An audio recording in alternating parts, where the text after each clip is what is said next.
শুরু করিতেছি আল্লাহ তাআলার নামে, যিনি পরম করুণাময় অতি দয়ালু। আসসালামু আলাইকুম রহমতুল্লাহ। কেমন আছেন বন্ধুরা সবাই? আশা করি ভালো আছেন। আর ভালো থাকেন এই দোয়া সকলের জন্য করি।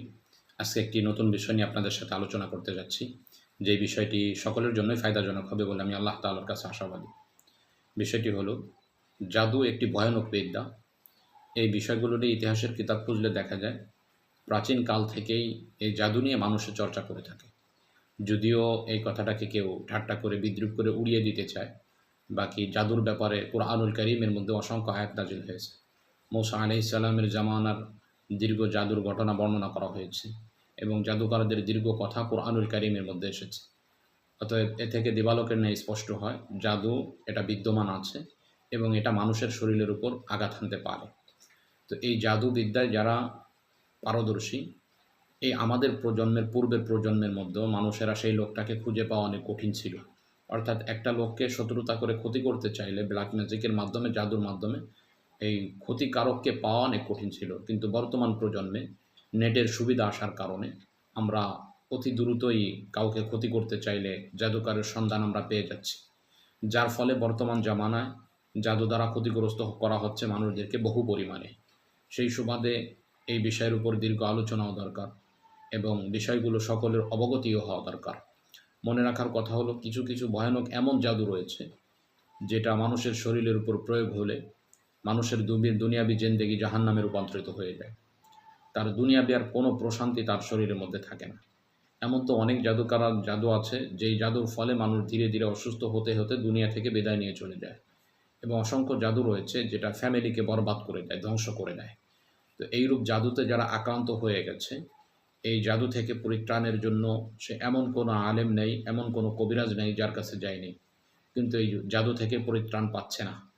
সাময়িক সময়ের জন্য কিছু সময় সুস্থ থাকলেও দেখা যায় কয়েকদিন পরে আবার সে জাদুতে আক্রান্ত হতে থাকে। কোনো মোদাব্বিরের কাছে গেলে সে বলে আবার নতুন করে জাদু করা হয়েছে।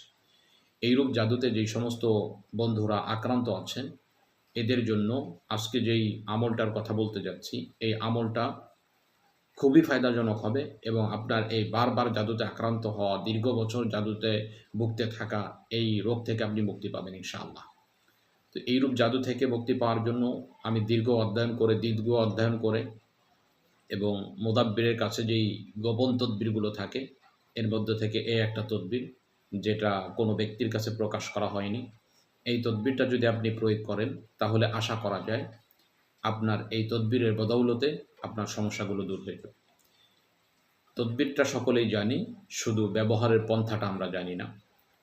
এই তদবিরটা কোরআনুল কারীমের যেই সূরা দ্বারা করতে হবে সেটা হলো আয়াতুল কুরসি প্রথমে নিতে হবে আপনার, এরপরে সূরা কাফিরুন, সূরা ইখলাস, সূরা ফালাক এবং সূরা নাস। এই কয়েকটি সূরা যেটা আমরা অধিকাংশ লোকেই জানি, তবে এটা কিভাবে প্রয়োগ করতে হবে এটা আমরা না জানার কারণে আমরা দীর্ঘ মোদাব্বিরের কাছে ঘুরে বেড়াচ্ছি কিন্তু সমাধান পাচ্ছি না।